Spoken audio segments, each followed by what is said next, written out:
I just came back this past yesterday actually from the Eno Festival. It's a wonderful festival, and I saw some people that were walking their dogs, and some of those dogs might have even been foster dogs for all I know, and all in my own knowledge of what was going on in that space. But I've got an amazing lady, Judith Texier, that's going to tell us how easy it is to foster dogs, and maybe even some of the thoughts around those dogs, because I know that I was out that outside festival on my birthday, which was yesterday, and was enjoying that birthday time, and did see some folks out there with dogs, and some of them they may have got from shelters, some of them they may have got from foster care. But I'm going to turn it over to Judith, as we've got another fireside chat, and she's going to be able to talk about what's going on in the foster space and how it might not be as difficult as we think it is. So I'm going to turn it over to her and some of the foster parents or of these lovely dogs and all in that space. And we do have some amazing pictures as well. So Judith, like I was saying, it was my birthday, so I did see some dogs walking around, and I was seeing them enjoying themselves. And even yesterday, and the last several days, I've run into friends of mine that are walking their dogs, some that may be foster, some that they've had for a number of years. And I always have my same running joke. I'm sure it's a joke that you dog owners get tired of, which I always want to know: are they walking the dog, or is the dog walking them? It's an old joke, but I love telling it, and the folks seem to enjoy it. And the consensus, I think, that your panelists will agree, is that usually the dogs are walking the humans. That is the consensus that I get from everybody that I have talked to in that space. But Well, I'm going to let you. it's just us walking. I mean, the question is often who has saved who. Exactly. And I can't tell you the number of the foster people, the adopters, who say to us, "This dog has saved my life," or "It's the best thing that's happened to me in my life." So, dog ownership is a very big step, though. Right. It's expensive. You're looking at a lifetime commitment, and if it's a young dog, you're looking at 12 to 15 years. An old dog, you could be looking at medical expenses. You're looking at training. Not that it's all not worth it. It's certainly worth it, but you may not be ready for that kind of commitment emotionally, financially. But you can still have a dog. You can have many dogs, and you can not only have a dog, but you can save many dogs. Yeah. And that is through a foster program. So I want to talk about that, and I want to bring several of our fosters in. Mark, can you get everybody on the same? I can definitely do that. I'm going to bring them all in. So I think we've got Faith and Stacy and Terry as well. So I'm going to bring them in and let y'all have the conversation. And of course, I'll also saw some amazing pictures, and I am a fan of dogs. My brother has had several. I don't have any currently. Don't have any cats either. Don't have any pets at the moment. But who knows? Maybe I'll get a dog in the near future after y'all talk to me about how I get foster a dog. Even better. I want to introduce these amazing women, and they're three of, I believe we have about 56 or 60 foster homes. Wow. That means we have 56 to 60 dogs that at any point we pulled from shelters, we've taken from abusive situations, from hoarders, off chains, some of the worst conditions that you can imagine. And we put them into foster homes. The purpose is to be able to medically assess them. They go to the vet, they get thoroughly vetted, and also behaviorally, because we want to know that a dog we're offering for adoption is adoptable. Sometimes the dog is not adoptable, and that's why we have a hospice program. That means the dog has a quality of life, but may not be able to be really adopted as a long term. Well, may have an illness that's being treated, but we monitor the quality of life. On the side, we have foster hospice dogs as well. But these two ladies have fostered many dogs for us. They can tell you a little bit about their experience. What we love about fostering, and they're repeat fosters, these women have fostered, they're serial fosters. We provide all the medical care. Normally, the foster provides food, love, and safety. And they provide pictures for us, video, and a behavior assessment. So we know we can match the dog with an adopter for a more successful long-term lifetime situation. So I want to start. I think we have photos of Gully, right? I believe we got some photos of the various dogs and all in that space. So definitely we can bring them up and hopefully y'all can tell me Okay. which dog it is and all in that space and we can definitely have a conversation. But this is one of the pictures that I saw and the dog was just looking totally adorable and all in that. That's Gully, all right. And that Terry. Terry is absolutely amazing. She runs a program for special needs children, and she fosters dogs for us, which is tremendous commitment. Do you have the earlier picture of Gully when he was rescued? I'll see if I can find that as well because like I said, there were several pictures that Right. were sent and at different times, but That's Mr. Gully there. And then there should be a earlier one, and you can see the condition that he was in initially. That's Pickles. Oh, I have her as well. Yeah, Pickles' story is kind of interesting. She was picked up in a side yard with her 3 puppies and taken to a shelter. And the man, there were actually 4 puppies. The man who owned her, quote unquote, owned her, came to the shelter because he was using the dogs as bait dogs, fighting dogs. And she was just being bred to have the puppies so that they could fight. And the shelter was amazing. They contacted us and said, we got to get him out of there right now. So I pulled the 3 puppies and somehow ended up with Miss Pickles too. And 2 teachers adopted 2 of the puppies. One of the puppies went to a vet tech. So all of them have been rescued now, but we still have Pickles. She's high heartworm positive and will be getting her fast kill treatment in less than a week. My husband's holding her. When we got her, you couldn't hold her. She would just lay on the floor. Anytime you tried to touch her, she wouldn't eat.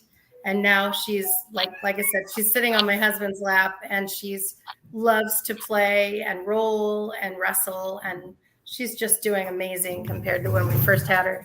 Whoops. It's okay, Pickles. Can you see her? Oh, yeah. Oh, yeah. Hey, Pickles. Miss Pickles. You can give everybody a smile. You need to have a smile from Miss Pickles. When you first see Pickles, every day she goes yee with her teeth and gives you a full-blown smile. So she's come so far. We never intended to foster her. She was supposed to be moved, and she ended up staying. And we've had 48 fosters now, and she's one of our favorites. Hey, Judith, and the foster parents as well. I guess that's one of the questions that folks are going to be curious about are a lot of the dogs that are being fostered dogs that have a reputation, or some people think that they have a reputation as being quote unquote mean dogs? I don't think they're No, not at all. And we don't bring into the rescue dogs that are aggressive. There have been situations. We had 3 actually in all these 6 or 7 years where the dog was not salvageable. We tried training, we tried everything, we even tried animal psychics, and the dog psyche was beyond repair. And that's something that's painful and painful for the dog as well. Normally. That's why we put a dog into foster, to learn more about them. But we do get some basic information from the shelter. If it's an owner surrender, often, unfortunately, owners lie to try to, quote, get rid of, quote, their dog. But we know enough now to be able to judge what dogs to pull and to bring into the rescue. If there's an initial problem, we have a super trainer, and we're going to start to offer a free training session to all our fosters and all our adopters as well. I don't know if you have Gully's initial picture. I'm going to try to find some of the other pictures as well. Like I said, I don't know that they were necessarily in the order that they came, so we might have to go through them, and just as they come up, if y'all will share the stories with them, we can do that. Yeah, that'd be great. So Terry is right now fostering 2 dogs, and that's Pickles. That's Pickles. And I don't know, The early pictures of Gully, he was really thin. emaciated, skin and bones, and he was at the shelter almost a year. Those are Pickles puppies. That's Oh, Miss yeah. Josie Purdy. She got adopted by one of our teachers. Wow.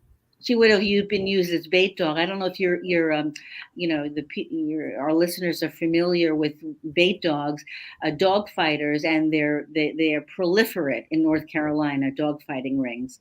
They use small animals to train the dogs, to blood train the dogs. And they throw puppies into the ring, and they're mauled to death.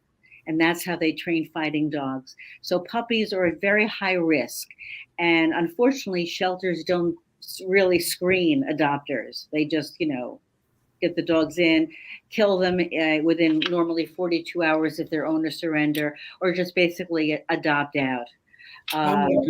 Because that actually raises the question, because like I said, I know that I have contemplated adopting an animal, whether that was a dog or a cat, and I know that they say that they will do a walkthrough of your house or your apartment and all of that, and I guess make sure that it is of a safe environment, not too messy, which in my case would not be the case. So that's probably why I won't be adopted until I can actually do something about this particular space that I'm at. But how much of that is a reality, and how much of that do they actually?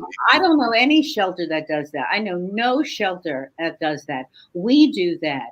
The first thing we do, and Stacy can speak to that because she's in charge of our screening team. Stacy, tell us about the process by which someone can adopt or foster, because we also screen fosters. Right. So we start out by doing the vet check, make sure that the person has responsibly cared for a dog in the past. And then we do a virtual home visit. And we ask them several questions and get a look around at their home and make sure that it's a good place for the dog to go. Yeah, that makes a lot of sense and everything.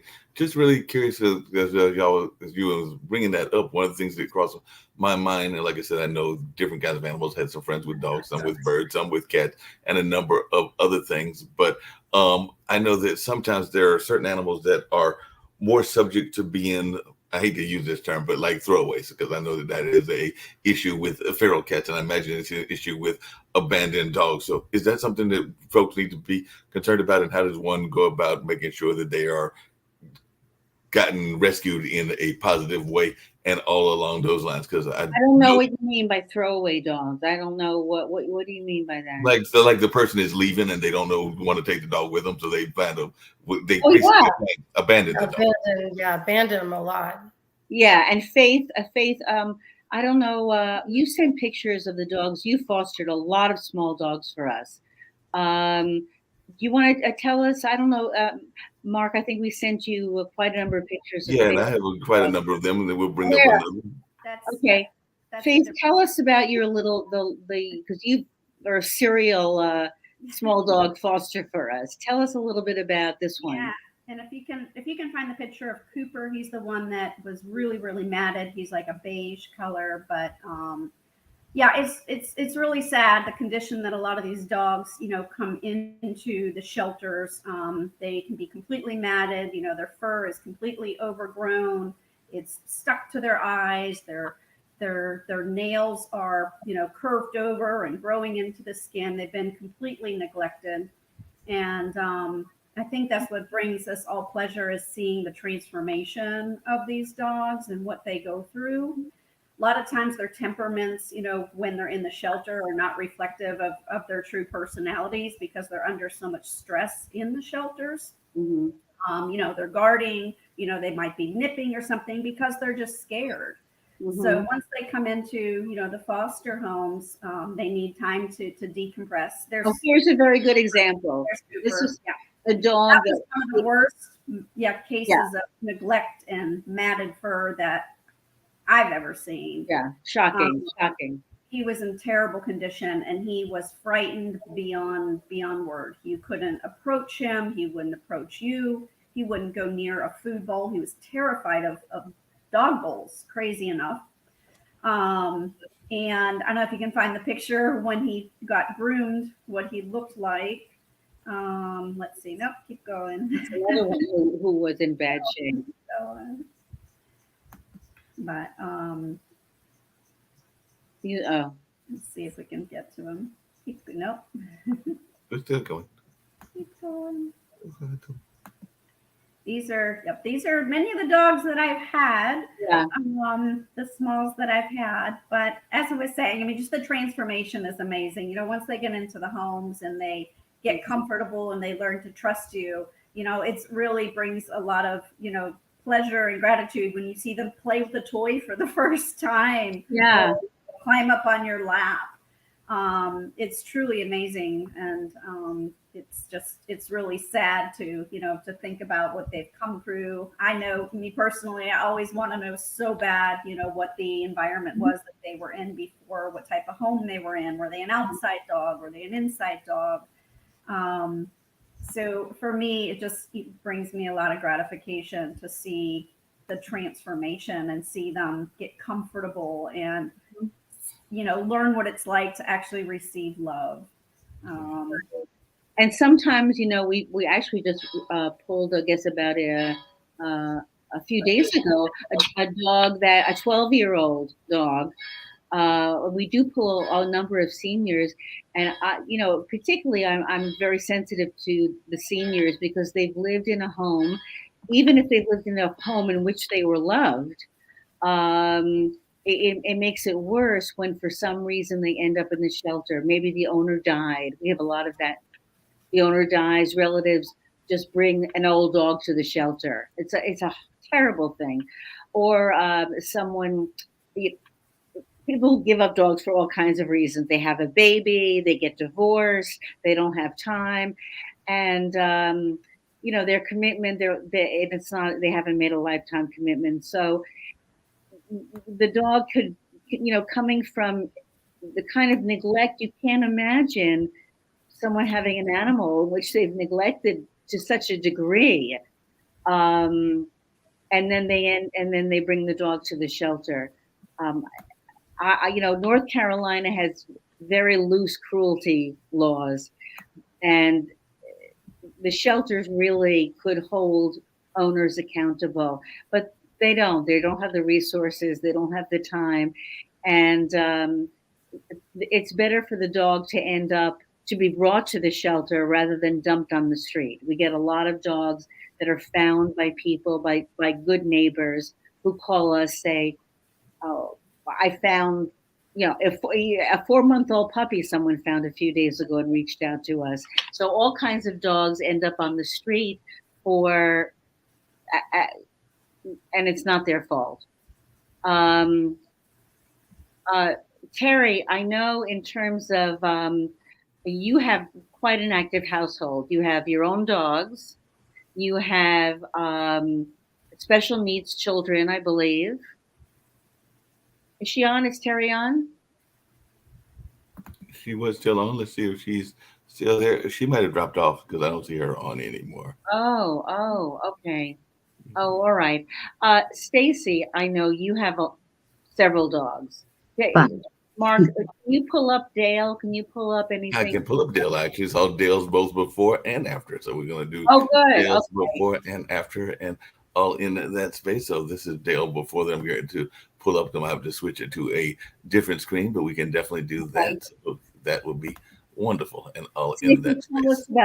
Tell us about Dale. He was in incredibly bad shape. Yeah, Dale came, he was picked up as a stray, and crisis dogs pulled him from the shelter. He was barely alive when they pulled him. Mm-hmm. And the vet at the shelter wanted to give him a chance, so they gave him some medicine for, you know, worms, and he started showing a slight improvement. And then crisis dogs pulled him, and I couldn't resist fostering him. I don't know what it was about him, but shocking condition. He was. You could see every bone in his body. His ears were raw from fly bites. And now he might be a little overweight now. His hair his fur is gorgeous. And he's healed, and Here he is now. he just loves being here. So Unbelievable. he has friends. But you have other dogs, so is it ever introducing a new dog, even for a temporary dog? So it's a new temporary family. What have you had issues bringing in a foster dog? Yes, there's one of my dogs that he doesn't really get along with. I think he's just a little fearful because Dale can't see very well at all.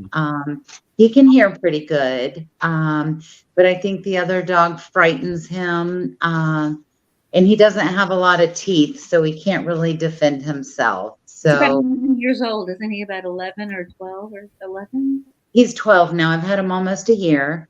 Yeah, that's unusual. It's a very long foster. I mean, Jerry's oh, good. We're inclining that Dale is going to be your dog. But go ahead.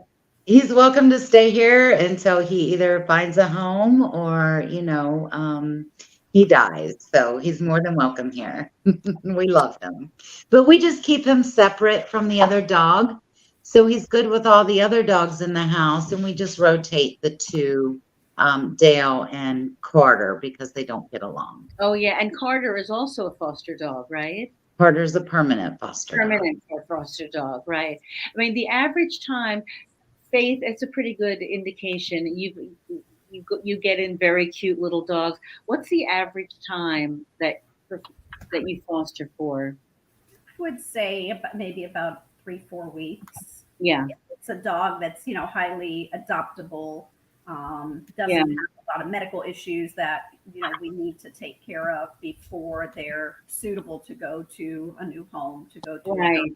So, but I think there's a very broad range of how long we each have fosters. It can be as quick as 2 weeks. It can be Yeah, a year.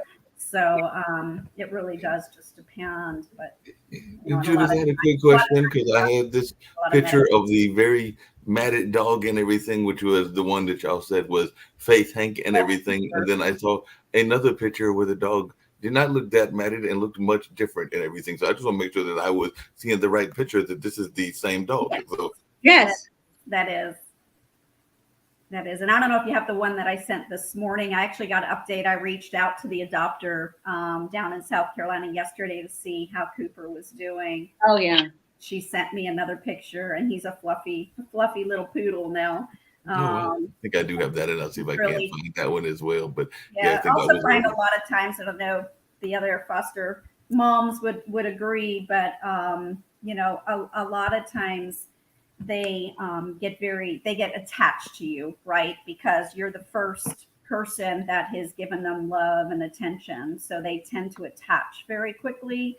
And for me, that's the hardest part. They attach, and then I always feel like they're not going to find somebody else to attach to, so that makes it really hard to let them go. Well, people say that. I mean, if they're hesitant about fostering, they go, "Well, how can I even let the dog go?" So, how does that work? How? Yeah, I mean, that's a really good point, Judith. I mean, and the answer to that is there's over 55,000 dogs euthanized in shelters in North Carolina every year. So if I don't let a dog go that I'm fostering, then I don't have room to take in another one, and that dog's then at risk. Right. And we had one for probably over 6 months. We took her through her heartworm treatments and everything. That's Cooper Got right it. there. That's him now. That's him now. And that adoption didn't work out. And she came back to me, and I said to my husband, I'm not letting her go till I meet the adopter this time. I drove her all the way north of Richmond to meet the lady. It's turned out to be a wonderful adoption. And she writes me all the time, and she'll say, "Dear before mom, after letting me get my own couch, and look, I got a cat. Love me."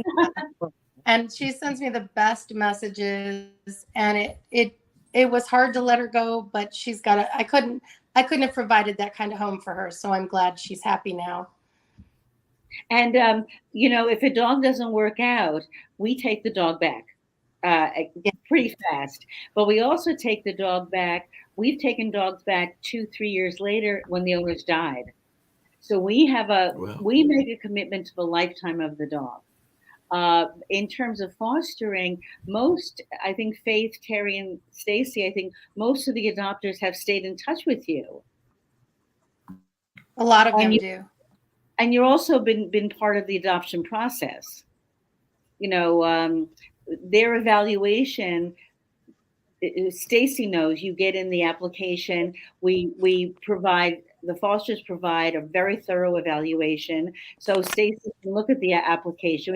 We have a whole screening team, about 4 or 5 women. You can look at the application and look at what the foster has written, and you can see how that's going to match. Sometimes someone wants, let's say, one of Terry's dogs, and we go, I don't think that that's going to really work. So we suggest another dog, maybe one of your dogs or any of the other fosters. So we really, we work with the adopter, but the information from fosters is really critical. That's why we are always looking for fosters, good fosters. It's the heart of our organization. and what does it take to be a foster? What are some of the requirements that you are looking to have for somebody be a foster parent of the dog and all along those lines? So what are some of the things that are requirements, for lack of a better terms, that you are looking for if somebody is interested in fostering an animal, a dog to be specific? Part of the screening, and Stacey can speak to that, we do a very similar screening. We have a little more leeway with fosters. One of the requirements for an adopter is your dog must be on year-round heartworm prevention and be fixed. We do not adopt to households that have an unfixed dog or that does not have their dog on heartworm prevention, because that's a lethal disease, and it's 1 pill a month. You can do that. So we ask the same thing of fosters. If there's some situation, and if the dog is urgent, and a situation in which the foster has not kept their dog on their personal dog on heartworm, we provide the heartworm anyway, heartworm pills. So, but we look for, responsible dog ownership. We look for security. Safety is really important. We prefer a fenced yard for fosters, because the dog is coming from a shelter or from the street and needs a secure environment in which to transition. Basically, that's it. Stacey, anything else we're looking for in terms of a foster? No, just, when we look around their house, we just make sure there's nothing dangerous that stands out and it's a safe place for the dog. Right. And there's no outside ties or outside doghouse, things like that we're very conscious of. We also, we really love mature or senior fosters. One of our, we have a couple who has fostered 32 dogs for us. Wow. And they're in their 70s. They've really transformed dogs that have had problems. And they keep in touch with the fosters. But we love the senior adopters. They maybe don't have the financial resources, or in this case they do, and this couple does, and they go on cruises. So in between cruises, they foster for us. But we love the senior fosters because the dog gives them company. The dog gets the love and nurturing they need to be able to move on, and the senior foster does not have to invest in having a dog. So we find that works out really well. How much do you look at the rest of the family environment? Like you kind of alluded to it, a couple of you did. If the family has other pets, whatever that is, whether that's reptiles or cats, or if they have children or other things that are in the household, how much does that play into the fostering decisions? Right. Well, we really prefer not to have, we have had fosters, young children. And Terry, how old is your youngest? So I have 4 children, but my youngest has autism. And so actually my youngest and my next one up have special needs, which is why we started the school. And she's actually 22, but she is developmentally more like 6 or 8. And she has really horrible animal danger. She just has no idea that a dog is dangerous in any way. So it's like having a small child all the time with her, but it's also a great test for the dog because we know, can the dog handle being grabbed or hugged or ears pulled or suddenly getting groomed in the middle of dinner, you know, because that's the kind of thing that Charlotte would do. So, Right. you know, the dog gets lots of practice with crazy behaviors at our house. Yes, that is true. Right. And we learn in foster if a dog is afraid of the husband or the son, a man. My husband, that happened. My husband sat on the floor with the dogs for like hours until they'll come up to him, and they'll do it day after day after day until they learn to trust him. But you know, you put in a lot of time. Like, while I'm cooking dinner, he's sitting on the floor waiting to see if the dog will come up to him. You know, and eventually they all do, but it takes so much patience. Hey, Terry, along those same lines, because I've had some friends that have autistic children, and I know that sometimes animal therapy can be very useful in that space. Mark, you're chopping up. You're chopping up. Am I chopping up? Can you hear me now? Now we can, yeah. I can hear you. Okay. I was just saying that I know that sometimes therapy can be very important with some of the folks in the special needs community, like animal therapy. I've had some friends in that space that have used both dogs as part of their therapy as well as horses and other animals. So I was just wondering, is that something that you have been dealing with, Terry, as well? Because I do know that can be very good for people in that space. We've actually had a lot of the crisis dogs have gone to my school. I run a school for special needs middle and high schoolers. I take the dogs in, like especially the puppies, and use them as a life skills learning time. You know, the kids can handle the puppies, and it's also teaching the puppies to listen to different people. We do have 2 dogs that come to school. One is my daughter's service dog, and another is a school therapy dog. And so, yeah, we absolutely do. We're looking at a new school therapy dog, and we keep looking at the dogs. Like right now, Gully I'm looking very hard at him because waiting to see if he's got what he needs personality wise. So, but yeah, Right. Absolutely. It's very, very important for our kids. Right. Faith, do you have one of our dogs now in foster dogs now or not? I had one that just left yesterday. Oh, right. Okay. Stacy, who do you have that you can show on the screen? I have Dale. Let me see where he's at. And Terry, you have Gully and you have Pickles. I can get Gully. Gully's laying here being silly. Gully, you want to be on the screen for a minute, buddy? I can see if I can see him. Whoops. Here's Dale. Gully, Right. say hi. Big sigh. Hey there, buddy. Yeah, he is doing so well, so easy. Let's see. I don't know how to turn Do you have Pickles? turn the camera around. Here's Dale. Oh, right. That's a good one. Yeah. Dale. Yeah. Pickles is hiding in the corner. Here she is. Pickles, Okay. want to say hello? Miss Pickles. Oh, she's scared still, huh? Well, no, she doesn't like being shut in this room with us. She wants to go run around the house with everybody else and hide under the trailer. Right. No wiggle. No wiggle wiggles. No, she says, I'm not wiggling my tail for you people right now.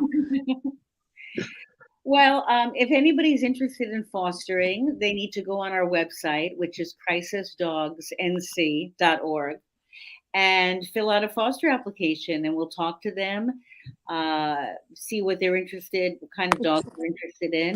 And basically, we rescue dogs if we have a foster home.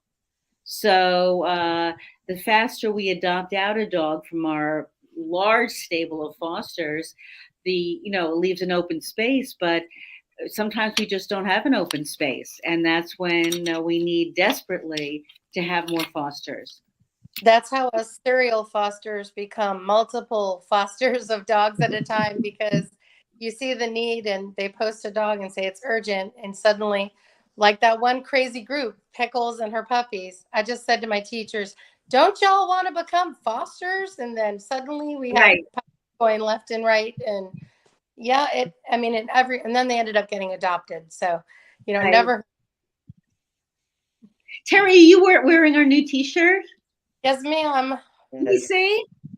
Looks really good. Oh, it looks great. Yeah. Isn't it That's great? too. Yeah. Looks very large in that picture, but It does, but it looks but great. yeah, Mark, it's we can talk about this after, but it's cutting out a lot. Anyway, I just want to thank Faith and Stacy and Terry and all our amazing fosters, because we cannot do it without you, really. And Mark, thanks for having us.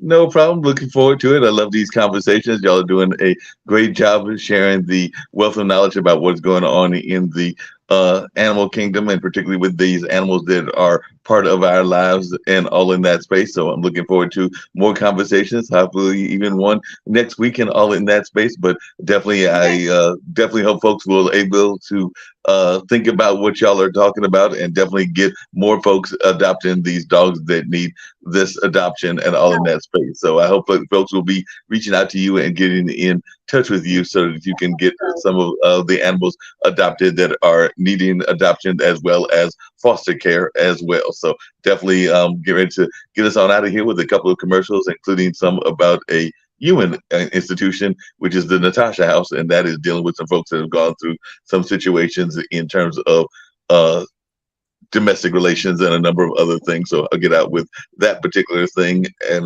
well as a couple of other announcements and all in that space. But from what I was hearing, and I was watching it online as well, things seem to be clear and all of that. But if you have any last second thoughts, either you or the two remaining foster parents, other than that, we'll get ready to get on out of here, and we'll be back hopefully next Sunday with more great conversation at our regular time of 3 o'clock. But I had some internet stuff going on. Thank you so much. No problem. Bye-bye.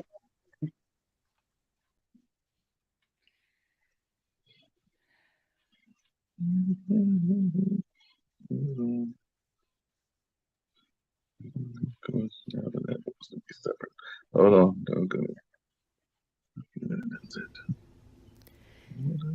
It is a gem tucked away near a forest, a place where the lost are Mark, are found. we on? It is a gift of wholeness for those who are ready to receive it. A secret place where peace can be found in stillness, where you can finally stop fighting to survive and just breathe. Just breathe. Where accountability corrects and the word help is not a cuss word. It is the place that was thought of before you ever thought you needed it. It is where forgiveness starts and healing begins.